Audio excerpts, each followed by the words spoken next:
pire chose que tu peux avoir quand tu commences, c'est du succès. OK. Parce que tu t'imagines que ça va toujours être ça. Tu extrapoles ça dans le futur. Hey, moi, je suis bon, j'ai fait de l'argent sur ma première transaction, puis je vais répéter ça. Y a-tu des choses que tu as appris, vraiment des grosses leçons que tu as retenues depuis tes 25 années en bourse? Bien, quand j'ai travaillé à la Banque Laurentienne, j'ai perdu mon emploi. Ouais. Puis la raison principale, c'est que je n'avais pas, dans le fond, respecté la gestion du risque, OK. puis mon ego. L'ego, là, c'est ta petite voix intérieure qui veut toujours avoir raison, se prouver, de dire aux autres, hey, j'existe.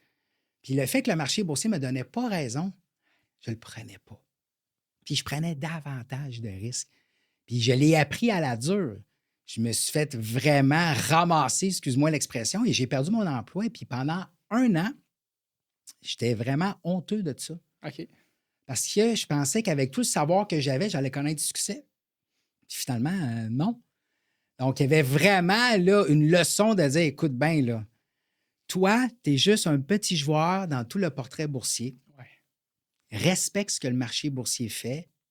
Moi, je pense que l'humilité intellectuelle, c'est la qualité à avoir en 2025, c'est de comprendre que, écoute, comme je disais tantôt, tu es un petit joueur Ouais. parmi l'échiquier. Tu n'as rien à prouver au monde en ayant du succès ou pas à la bourse. Tu ne perdras pas de valeur, là. Mhm. On va revenir sur tes valeurs humaines. Donc, on s'enlève la pression.